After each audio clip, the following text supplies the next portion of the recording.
بدنی امراض کے لیے یا صحت کے لیے ہم جو بدن کے ماہرین ہیں، طبی ماہرین ہیں، ان سے پوچھتے ہیں۔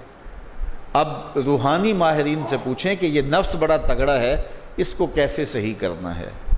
علامہ اقبال علیہ رحمہ جس شخص کو اپنا مرشد مانتے ہیں اور کہتے ہیں میری اندر کی بیماریوں کا علاج جس شخص نے کیا ہے، وہ مولا جلال الدین رومی ہے۔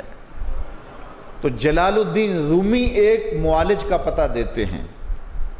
بعض اوقات ہمیں کوئی مسئلہ ہوتا ہے تو ہم کسی اپنے ڈاکٹر دوست سے پوچھتے ہیں کہ یار آپ کی نظر میں کون سا اچھا ڈاکٹر ہے جو ہمارے اس مرض کے لیے ہو، کہ ڈاکٹر آگے جس ڈاکٹر کا پتہ بتائے گا پھر وہ باکمال ہی ہوگا نا۔ تو عام آدمی تو ہو سکتا ہے کسی عطائی کا پتہ بتا دے، وہ کہتا ہے مجھے فلاں جگہ سے دم کروایا، مجھے اس سے دم آ گیا، تو ہم دم کروانے بھاگ جائیں گے۔ یہ ایسے ہی ہوتا ہے نا کہ لوگ وقت ضائع کر دیتے ہیں ان چکروں کے اندر اور بیماری کے منہ میں۔ وقتی طور پہ تھوڑا سا نفسیاتی طور پہ وہ ٹھنڈے ہو جاتے ہیں، جب انہیں کوئی دم شم ہو جاتا ہے تو وہ کہتے ہیں نہ میں ٹھیک ہوں، لیکن بیماری اندر پھیلتی رہتی ہے، وہ ڈاکٹر کے پاس جاتے نہیں پراپر، اور پھر بیماری اتنی پھیل جاتی ہے پھر علاج نہیں ہوتا۔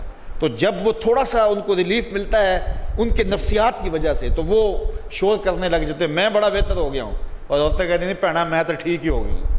تو وہ نتیجہ کیا ہوتا ہے کہ بیماریاں پھیلتی ہیں اور باقی لوگ بھی اس طرح چل پڑتے ہیں، تو یہ ایک عجیب رنگ اور عجیب ڈھنگ ہوتا ہے۔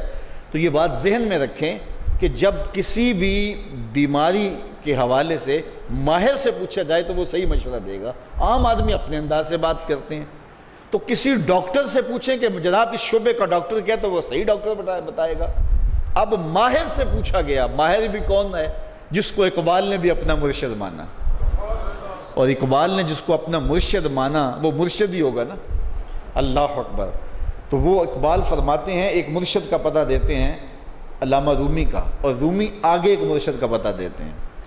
ہفت شہر عشق را عطار گشت ما ہنوز اندر خمیں یک کوچام۔ شیخ فرید الدین عطار کے بارے میں حضرت رومی کہتے ہیں کہ یہ وہ شخص ہے کہ جو عشق کے ساتوں شہر گھوم چکا ہے، اور حضرت رومی کہتے ہیں کہ میں پہلے شہر کی پہلی گلی کے کونے پہ کھڑا ہوں۔ اب شیخ فرید الدین کس مرتبے کے شخص ہیں؟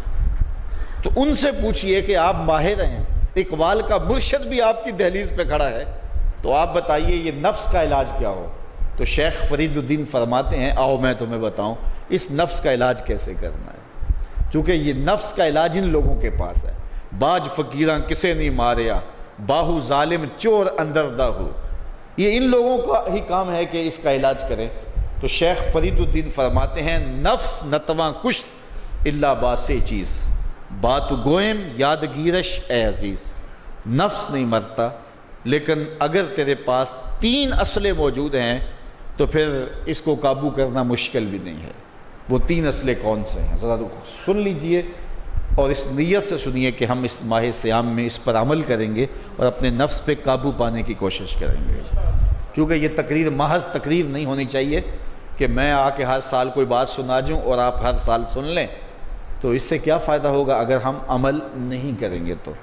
تو اس نیت کے ساتھ سنیں کہ یہ ایک ماہر روحانیات کے ماہر نے ہمیں یہ مشورہ دیا ہے کہ اپنے نفس کا علاج کیسے کریں۔ تو کہتے ہیں نفس نہیں مرتا مگر 3 اسلحے ہوں تو ٹھہرتا بھی نہیں ہے۔ پہلا اسلحہ خنجر خاموشی، خاموشی کا خنجر۔ دوسری بات شمشیر جو، بھوک کی تلوار۔ اور تیسری بات نیزائے تنہائی اور ترک ہجوم، اور ایک تنہائی کا نیزہ۔ کہتے ہیں 3 اسلحے اگر تمہارے پاس ہیں تو یہ نفس قابو میں آ جائے گا۔ خاموشی کا خنجر، بھوک کی تلوار اور تنہائی کا نیزہ۔ ایک دشمن بندھا ہوا ہے، 3 اسلحے لے کے دوسرے دشمن پہ ٹوٹ پڑو۔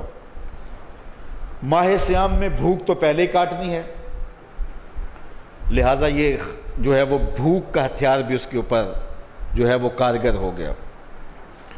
اب خاموشی بھی اختیار کریں، کوئی فضول بات اپنی زبان پر ادا نہ ہونے دیں۔ میرے حضور نے فرمایا اگر تم سے کوئی الجھے، کوئی لڑے، کوئی بحث کرے تو تم اسے کہہ دو انی صائمن، جا بابا معاف کر میں نے روزہ رکھا ہوا ہے۔ تو اس طرح اس کو ٹال دو کہ جو ہے وہ انی صائمن، میں روزے سے ہوں، میں نہیں لڑنا چاہتا، میں نہیں کوئی فضول بات کرنا چاہتا، میں کوئی بے مقصد بات نہیں کرنا چاہتا۔ لیکن فرمایا جو جھوٹ اور جھوٹے اقوال اور اعمال نہیں چھوڑتا ہے اس کے بھوکے اور پیاسا رہنے کی اللہ کو کوئی ضرورت نہیں ہے۔ تو خاموشی اختیار کی جائے۔ اور تیسری چیز العافیت فی العزلہ، تنہائی میں عافیت ہے، اور یہ ہمیں اختیار کرنا چاہیے۔ حضرت شاہ نقشبند بخاری علیہ رحمہ فرماتے ہیں فقیر کے لیے بہترین جگہ مسجد ہے یا پھر اپنے کامل شیخ کی صحبت ہے، اور تیسری چیز تنہائی ہے، اور چوتھی جگہ سوائے ہلاکت کے اور کچھ نہیں ہے۔ اس لیے ہمیں کہا گیا بازار میں دیر سے جاؤ، جلدی واپس آ جاؤ، مسجد میں جلدی جاؤ، دیر سے واپس آؤ۔ تو بہترین جگہیں مساجد ہیں۔ کامل پیر اگر کسی کو مل جائے، آج تو اس دور میں کامل کا تلاش کرنا بھی ایک مسئلہ ہے، لیکن جن لوگوں کے انفاس کی خوشبو سے دلوں کی تربیت ہوتی ہے وہ مفقود نہیں ہوئے، اگرچہ تھوڑے ہیں، اگر طلب سچی ہو تو مل ہی جاتے ہیں۔ تو تیسری چیز فرمایا تنہائی۔